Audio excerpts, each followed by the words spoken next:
할렐루야. 3월 27일 토요일입니다. 오늘은 마태복음 26장 47절부터 56절까지 말씀을 읽고 은혜 나누도록 하겠습니다.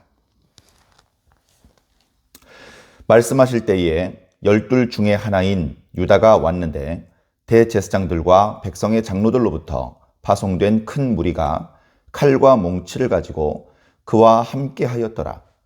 예수를 파는 자가 그들에게 군호를 짜 이르되 내가 입맞추는 자가 그이니 그를 잡으라 한지라. 곧 예수께 나와 랍비여 안녕하시옵니까 하고 입을 맞추니 예수께서 이르시되 친구여 네가 무엇을 하려고 왔는지 행하라 하신대 이에 그들이 나와 예수께 손을 대어 잡는지라. 예수와 함께 있던 자 중에 하나가 손을 펴 칼을 빼어 대제사장의 종을 쳐 그 귀를 떨어뜨리니 이에 예수께서 이르시되 네 칼을 도로 칼집에 꽂으라. 칼을 가지는 자는 다 칼로 망하느니라. 너는 내가 내 아버지께 구하여 지금 12군단 더 되는 천사를 보내시게 할 수 없는 줄로 아느냐. 내가 만일 그렇게 하면 이런 일이 있으리라 한 성경이 어떻게 이루어지겠느냐 하시더라. 그때 예수께서 무리에게 말씀하시되 너희가 강도를 잡는 것 같이 칼과 몽치를 가지고 나를 잡으러 나왔느냐. 내가 날마다 성전에 앉아 가르쳤을 때 너희가 나를 잡지 아니하였도다. 그러나 이렇게 된 것은 다 선지자들의 글을 이루려 함이니라 하시더라. 이에 제자들이 다 예수를 버리고 도망하니라. 아멘. 주님을 사랑하고 주님을 믿는 한 사람으로서 방금 읽은 이 말씀은 마음이 무거워지는, 주님께 너무나 죄송하고 부끄러워지는, 그리고 안타까운 마음이 드는 그런 말씀입니다. 이제 조금 전까지는 제자들이 예수님과 함께하고 있었습니다. 비록 졸고 있었지만 예수님께서 기도하는 현장에 베드로와 야고보가 요한이 함께 있었고, 그리고 얼마 떨어지지 않은 곳에 다른 제자들이 기다리고 있었습니다. 물론 깊은 밤이었고 그들은 매우 피곤했기 때문에 어쩌면 이제 거의 졸고 잠들어 있다시피 했는지도 모르겠습니다. 그러나 당신의 때를 아셨던 주님은 졸지 않으시고 있는 힘을 다해서 간절히 기도하셨고 그 기도를 통해서 힘과 능력과 지혜를 얻으셨는지 이제 제자들에게 오셔서 일어나라 함께 가자라고 말씀하셨습니다. 물론 그때 이렇게 말씀하셨죠. 인자가 죄인의 손에 팔리느니라. 보라 나를 파는 자가 가까이 왔느니라. 이 말을 어쩌면 제자들은 아직 모르고 있었을 것입니다. 어쩌면 식사 중에 가롯 유다가 중간에 나갔을 때에 제자들은 그가 배반을 했기 때문에 그 반대편에 있는 사람들을 찾으러 나간 것이라고 생각하지 않고 그저 예수님께서 따로 심부름을 하실 것이 있어서 그래서 잠깐 나갔다 오나 보다 그렇게만 생각을 했었을 것입니다.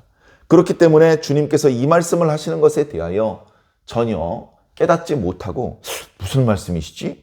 그러고만 있는 상황 속에 드디어 잠시 사라졌던 가롯 유다가 나타납니다. 오늘 말씀에는 가롯 유다를 설명하실 때 12 중에 하나인 가롯 유다. 12 중에 하나였다. 예수님의 12 제자 중에 한 사람이었다. 예수님과 가장 가까운 사람 중에 하나였다. 예수님과 가장 오랫동안 함께 다니던 사람 중에 하나가 예수님을 배반했다. 정말 설마 그럴 수 있을까 싶은 그런 사람이 배반을 하고 만 것이죠. 이런 일이 일어나서는 안 되겠죠. 이런 일이 자주 발생돼서는 안 될 것입니다. 그러나 거꾸로 설마 그 사람은 배반하지 않을 거야. 설마 그 사람은 믿음을 저버리지 않을 거야. 설마 그 사람은 이단에 빠지지 않을 거야 라고 생각했던 사람도 얼마든지 배반할 수 있고 이단에 빠질 수 있다는 것을 우리는 또한 인정해야 됩니다. 그래서 우리 모두는 누구나 스스로 자만하지 말고 깨어 있어야 됩니다. 자, 이 유다는 여러 무리들을 데리고 왔는데요. 그 사람들은 대제사장들과 백성들의 장로들로부터 파송된 큰 무리라고 했습니다. 원래 이 시대는 유다 사람들이 이제 독립을 한 자치하고 있는 시대가 아니었기 때문에 자체적으로 군대를 거느릴 수는 없습니다. 예. 모든 그 해법, 그 사법과 행정의 권한은 로마에게 있죠. 예. 그런 상황인데 이 사람들은 누구냐 하면 로마의 배려로 허락을 받은 성전 경비대들입니다. 성전에는 많은 사람들이 운집을 하기도 하고 질서가 필요하고 또 종교적인 어떤 그런 이유도 있는데 그런 것들에 대하여 로마의 배려를 받아서 성전 경비대들을 운영하고 있었습니다. 그냥 뭐 대제사장들이 사병이다 이렇게 생각하시면 될 것 같습니다. 물론 과거에는 레위 사람들이 성전이 이렇게 건축된 이후에는 이제 그 성전에서 찬양을 하거나 성전에서 문지기를 하는 그런 역할을 했습니다. 이제 예수님 당시 때는 그런 레위 사람들의 명맥이 이어지는 것은 아닌 것 같고요. 그런 것보다는 이제 여러 가지로 성전의 어떤 경비를 위해서 이렇게 사병들을 일부 운영을 했던 것 같습니다. 그래 그들도 허용되는 범위 내에서는 질서를 어지럽힌 자를 붙잡고 또 이렇게 가두고 이렇게 또 신문을 하고 할 수 있었는데요. 이제 그들이 총동원된 것이죠. 꼭두 새벽에 예수라고 하는 젊은 청년 한 명을 잡기 위해서 수백 명의 이제 무리들이 동원이 되었습니다. 그래서 그들이 이제 마치 흉악한 강도, 그것도 떼강도를 마치 잡으려는 것처럼 포위를 해가면서 손에 칼과 몽치라고 하는 그런 무기들로 무장까지 해가지고 왔습니다. 이제 가롯 유다가 얘기를 하죠. 여러 사람 때려잡을 것 없습니다. 여러분들 딱 한 사람만 잡으면 되는 것 아닙니까? 그 사람이 누군지 잘 모르시죠? 제가 그 사람이 누군지 알려드리겠습니다. 제가 가서 제일 먼저 입 맞추어 인사하는 사람이 바로 그 사람이니까 그 사람 한 사람만 잡으면 됩니다. 이렇게 미리 작전을 짠 것이죠. 그리고서는 와서 이야기를 합니다. 랍비여 안녕하시옵니까? 참 가증스럽습니다. 예수님을 팔아먹었고 예수님을 이제 안녕하시지 못하게 만들 사람이 예수님께 와서는 천연덕스럽게 뻔뻔스럽게 웃으면서 안녕하십니까 하고 목례도 아니고 허깅도 아니고 입맞춤까지 합니다. 예수님께서 진작에 가롯 유다가 자신을 팔게 될 것을 알고 계셨습니다.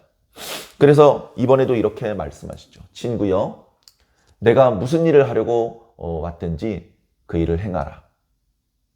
당신을 잡아가는 것을 허락해 주시는 겁니다. 예수님께서는 조금도 당황하지 않으셨고 이거 무슨 일이냐, 어떻게 된 일이냐 물어보지 않으셨습니다. 그리고 저항하지 않으셨습니다. 사람들이 예수님의 몸에 손을 대어서 잡았다. 예수님의 몸에 손을 대었다고 표현된 이 단어는 예수님을 거칠게 다루었다. 예수님을 거칠게 밀치고 잡아당기고 그렇게 취급을 했다는 그런 의미를 담고 있는 단어를 쓰고 있습니다.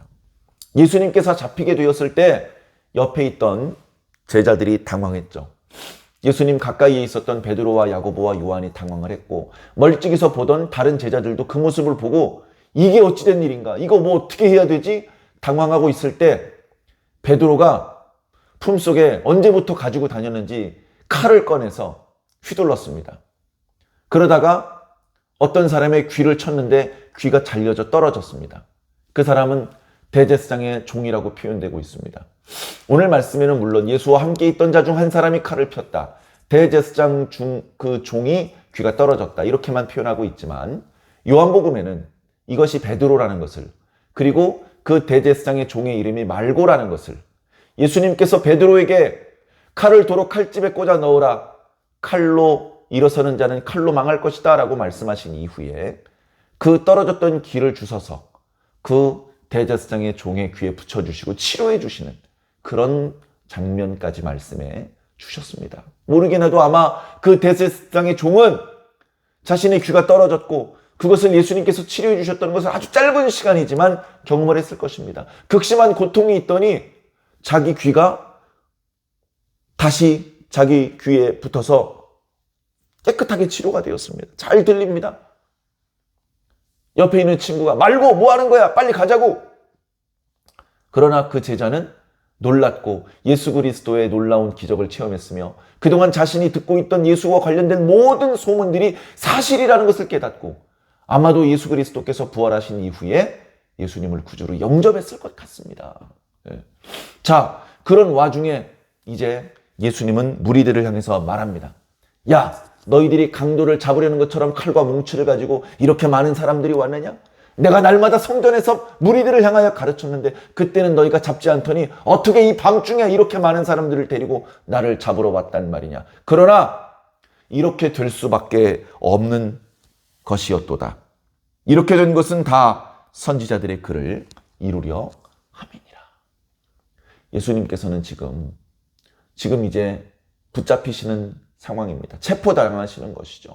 이제 이들에게 끌려가면 매를 맞을지 모욕을 당할지 죽임을 당할지 알지 못하는 그런 상황에 놓이게 되실 것입니다. 그걸 아시면서도 예수님께서 지금 가장 염려하시는 것은, 가장 중요하게 생각하시는 것은 성경과 선지자들의 말씀이 그 기록된 그대로 이루어져야 된다는 것입니다. 그러기 위해서 예수님께서는 베드로에게 칼을 도로 칼집에 꽂아 넣으라고 하셨습니다. 하늘에 12군단 더 되는 그런 천사들을 불러내어서 요 몇 명 안 되는 대제사장들의 사병들을 물리칠 수 있지만 그렇게 한다면 어떻게 성경이 이루어질 수 있겠느냐. 하실 수 있지만 하지 않으신 것입니다. 로마의 한 개 군단은요, 보병이 6,000명이나 됩니다. 기병이 120명 된다고 합니다. 12군단이면요 7,200명의 보병과 1,400여 명의 기병들이 있는 것입니다. 그런 막강한 병력이 이 대제사장들의 사병 앞에 나타난다면 손쉽게 제압할 수 있고 예수님은 체포당하지 않으시고 여유 있게 그 자리를 벗어나실 수 있으시겠죠. 그렇게 하실 수 있습니다. 그런데 그렇게 하지 않으십니다. 왜?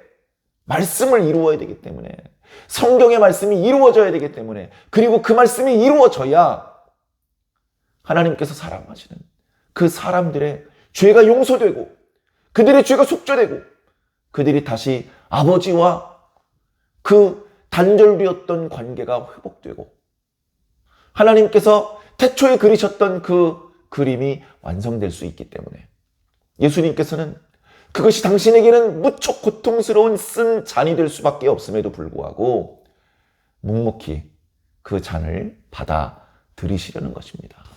요한복음 10장에 이렇게 말씀하십니다. 나는 버릴 권세도 있고 다시 얻을 권세도 있다. 나는 이 권세를 내 아버지에게서 받았다. 예수님은 어쩔 수 없이 힘이 붙여서 당시 대제사장들의 손에 잡히고 당시 로마 사람들에 의해서 형 집행을 당하신 것이 아닙니다. 예수님께서는 당신의 목숨을 빼앗기신 것이 아니고 스스로 버리신 것입니다. 그렇게 하신 것은 성경을 이루기 위함이시고 우리를 구원하기 위함이셨습니다. 우리는 절대 이것을 잊어버리면 안 됩니다. 예수님은 저항하지 않으셨습니다. 예수님은 말씀을 이루기 위해 최선을 다하셨습니다. 오늘 말씀에 보면 말도 안 되는 상황이 너무나 여러 번 반복이 됩니다. 말도 안 되는 상황이. 예수님은 한 명이었습니다. 그런데 웬일인지 예수님은 당당하셨습니다. 그런 한 명을 잡기 위해 모여든 사람은 수많은 무리들이었습니다. 그들은 무기로 무장하기까지 했습니다. 근데 오히려 그들은 두려웠고 떨었습니다. 예수님께서 저항하지 않으시고 스스로 자신을 잡아가도록 그렇게 내버려 두지 않으셨다면 그들은 감히 예수님의 몸에 손을 대지도 못했을지도 모릅니다. 예수님을 팔아먹은 사람이 예수님과 가장 가까웠던, 예수님을 가장 가까이서 보았던, 오랫동안 예수님을 보아왔던 12명 중에 하나인 유다라는 사실. 그러나 유다의 마음은 예수님께로부터 멀었고 유다는 예수님을 또 랍비라고 부릅니다. 최후의 만찬이 있을 때 많은 제자들이 주님 저는 아니지요 라고 말했을 때 유다만 홀로 랍비여 저는 아니지요 라고 말하지 않았습니까? 사실 주님께서는 랍비라 칭함을 받지 말아라. 그런 말씀을 하신 적도 있는데 유다는 지금 또 주님을 가리켜 주님이라고 하지 않고 랍비라고 말합니다. 예수님을 주님으로 인정했다면 예수님을 팔아먹지 않았겠죠. 그런 유다를 향하여 예수님은 친구여라고 말합니다. 친구여. 그동안의 여러 예수님의 말씀 속에서, 비유 속에서 친구여라는 표현은 다정다감한 표현이 결코 아닙니다. 상당히 거리감을 둔 표현입니다. 주인이, 왕이 징벌을 받을 사람을 가리켜 부르는 표현입니다. 친구여, 네가 어찌하여 의복을 입지 않고 여기 들어왔느냐.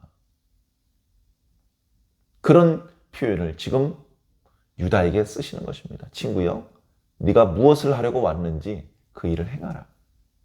다 알고 있다는 것입니다. 다른 제자들은 어떻습니까? 베드로가 잠시 칼을 빼들기도 했었지만 결국 그 모든 제자는 예수님을 버리고 도망가 버렸습니다. 예수님, 저는 죽을지언정 주님을 버리지 않겠습니다라고 이야기한 지 불과 몇 시간 되지 않았습니다. 그래서 주님이 이렇게 말씀하셨던가요? 시험에 들지 않게 깨어 있어 기도하라. 그러나 예수님 외의 모든 제자들은 그 시간에 주님과 함께 깨어 있지 못했습니다. 기도하지 못했습니다. 그 결과 이렇게 주님을 버리게 되었고 모두가 다 시험에 빠지게 되었습니다. 사랑하는 성도 여러분, 자, 우리도 큰 소리 칠 수만은 없습니다. 우리같이 당시 예수님 곁에 있던 12 제자들보다 믿음이 훨씬 약하고 체험한 것도 없고 깨달은 것도 없는 우리들은 얼마나 더 쉽게 주님을 배반할 수 있겠습니까? 그런 우리들이 끝까지 주님을 배반하지 않고 끝까지 주님을 믿고 주님을 붙잡고 승리할 수 있다면 그건 우리의 의지력이 아닙니다. 주님의 은혜입니다. 주님의 은혜입니다. 주님께서 우리를 보호해 주시고 우리로 하여금 너무 큰 어려움에 떨어지지 않도록 지켜주시고 우리를 도와주셨기 때문입니다. 어떻게 우리 믿음과 능력으로 모든 유혹과 시험을 이겼다 말할 수 있겠습니까? 사랑하는 성도 여러분, 여러 가지 어려움이 많지요. 유혹도 많습니다. 세상이 어떻게 돌아가는지 모르게 걱정스러운 일이 너무나도 많습니다. 그럼에도 불구하고 여러분, 예수님을 바라보시기 바랍니다.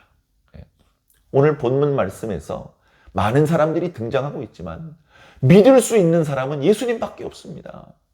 예수님은 이런 일이 있으실지 미리 아셨고 그 모든 되어지는 과정이 매우 역설적이고 말이 안 되는 상황임에도 불구하고 그것은 다 성경을 이루기 위한 과정이라고 그렇게 말씀하셨습니다. 그 예수님께서는 지금도 성경의 말씀이 온전히 이루어지게 하기 위하여 최선을 다하고 계십니다. 성경의 말씀이 이루어져야 되기 때문에 예수님께서는 반드시 다시 오실 것입니다. 2000년 전에 시작하신 당신의 구원 사역을 반드시 완성하실 것입니다. 우리가 믿을 수 있는 분은 오직 예수 그리스도뿐이라는 것을 다시 한번 생각하면서 예수님을 바라보시기 바랍니다. 우리 시야에, 우리 마음에 예수님을 놓치면 우리는 다 큰 어른이라 할지라도 수염이 배꼽까지 자란 노인이라 할지라도 길을 잃은 양처럼 불안해하고 두려워하고 방황할 수밖에 없습니다. 실수하고 넘어질 수밖에 없습니다. 주님을 놓치지 않으시기 바랍니다. 지금도 주님을 바라보시기 바랍니다. 주님께 더 집중하시기 바랍니다. 그 주님의 말씀을 붙잡고 오늘도 이 혼란스러운 세상 속에 휘말리지 않고 우리가 가야 될 길을 걸어가시기를 부탁을 드립니다. 당당하게 당신이 길을 걸어가셨던 주님의 뒤를 따라서 우리의 길을 걸어갈 때에 우리는 우리를 사랑하시는 주님, 우리를 기다리시는 주님을 만나게 될 것입니다. 그때까지 잘 인내하시고 이 믿음의 길을 성공적으로 걸어가시기를 주님 이름으로 간절히 부탁을 드립니다. 아멘.